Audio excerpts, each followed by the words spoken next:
오늘 본문의 말씀에 보시면 사도 바울이 이제는 이방인이었다가 예수 그리스도를 믿어 교회 안에 구원 안에 들어온 기독교인들에게 권면하고 있습니다.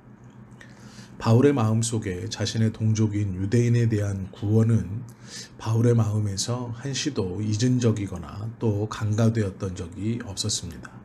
그에게 있어서 여러 가지 견딜 수 없는 것이 있었지만 그 중에 하나 제일 큰 것은 유대인들이 예수 그리스도에 대해서 믿지 않는다는 것. 그리고 또 하나는 오늘 본문에서 말씀하고 있는 것처럼 이방인 그리스도인들이 오히려 구원을 받은 후에 그들 중에 불신적인 유대인들을 향하여 교만하고 자긍하는 일들이 있었다라는 것이죠.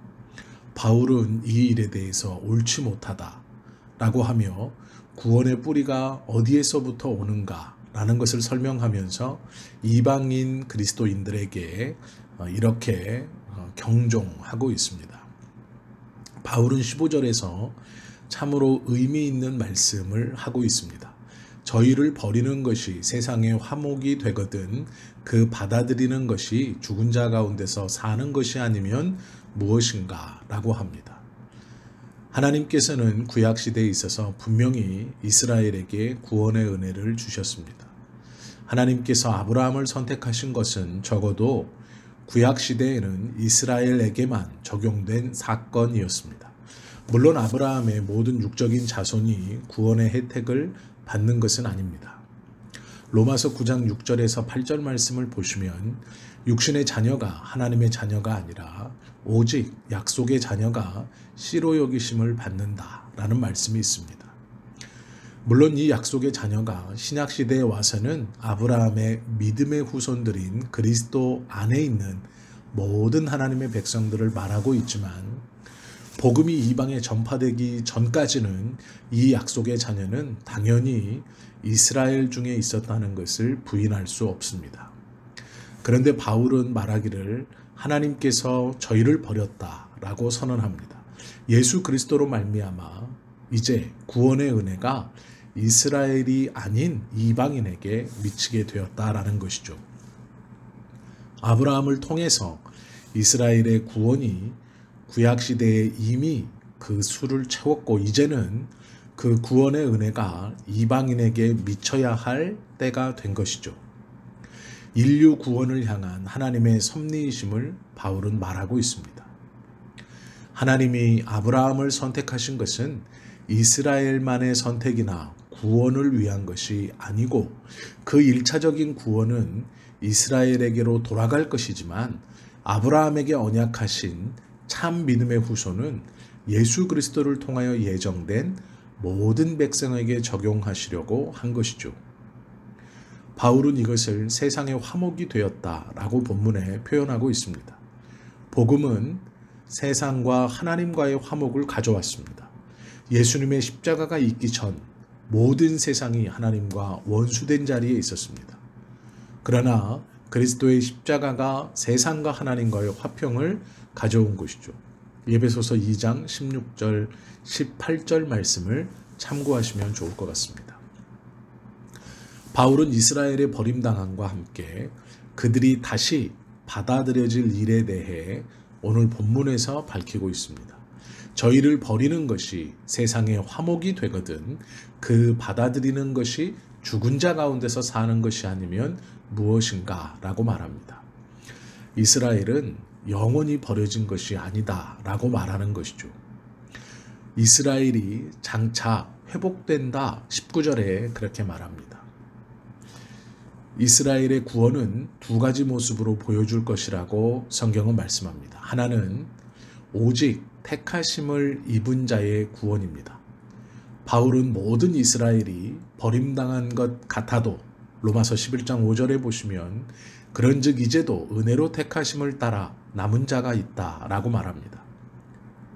그리고 또 다른 하나는 이스라엘 전체의 구원의 시기입니다. 바울은 이 날이 반드시 있을 것이라고 생각하고 또 믿고 있습니다.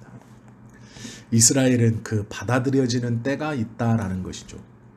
이 일에 대하여 바울은 25절에 이 비밀은 이방인의 충만한 수가 들어오기까지 이스라엘의 덜어는 완악하게 된 것이다 라고 말합니다.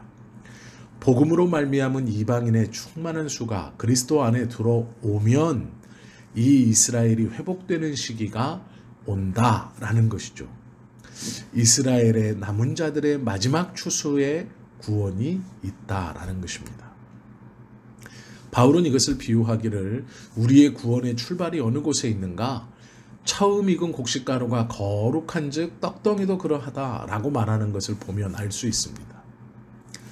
이방인들이었다가 예수 그리스도를 믿어 교회 공동체 안으로 들어왔던 성도들 중에 일부가 유대인이었다가 예수 그리스도를 믿지 않아 아직 구원의 은혜를 받지 못하는 저들을 깔보고 비교하며 자신의 우월을 드러내고 있을 때 소위 하나님의 사랑이 우리에게 얼마나 크게 임한 것이냐, 너희는 얼마나 어리석으냐 라고 말하고 있을 때 그들에 대한 경종으로 오늘 이 말씀을 다시 하고 있는 것이죠. 출발을 기억하라. 처음이 거룩해야 마지막도 거룩하다라고 말하는 것이죠. 이것은 신명기 15장부터 21절에 있는 제사제도에서 수확한 곡식, 처음 곡식을 드림으로 모든 곡식을 하나님의 것으로 간주했던 이 제사의식을 신명기 15장에서 설명하는 것을 전제로 말하고 있는 것입니다. 이방인은 꺾여진 가지에 젖붙임 바 된 것이라고 했습니다. 이스라엘을 꺾어내시고 그 자리에 생줄기를 젖붙임하여서 구원을 이루어 주셨다. 그러나 뿌리가 온전하여져서 그 진액을 가지가 받는 것이지 가지가 뿌리를 위하여 무엇인가 하는 것이 아니다라는 것이죠. 이것을 감람나무 뿌리의 진액으로 비교했습니다. 바울이 이같이 말함은 유대인이었다가 그리스도인이 된 사람도 교만할 것이 없고 이방인이었다가 하나님의 은혜로 그리스도인이 된 사람도 서로 비교하며 교만할 것이 없다는 것을 말씀하고 있는 것입니다. 어떠한 경우에도 구원받은 그리스도인은 서로를 비교하면서 자신을 높이고 자신이 더 우위에 있는 것처럼 다른 사람을 깔보면 안 된다라는 것이죠. 오늘 하루 하나님의 은혜 아래 우리가 우리의 삶을 살아가며 하나님의 뜻 안에서 어떠한 모습을 가지고 살아가야 하는가를 고민하고 또 그 안에서 교만하지 않고 다른 이를 낮게 보거나 깔보지 않고 하나님께서 복음의 귀한 은혜를 함께 베풀어 주신 믿음의 형제라는 것을 기억하고 감사하며 살아가는 우리 모두가 되실 수 있기를 예수 그리스도의 이름으로 축원합니다. 기도 드리십니다.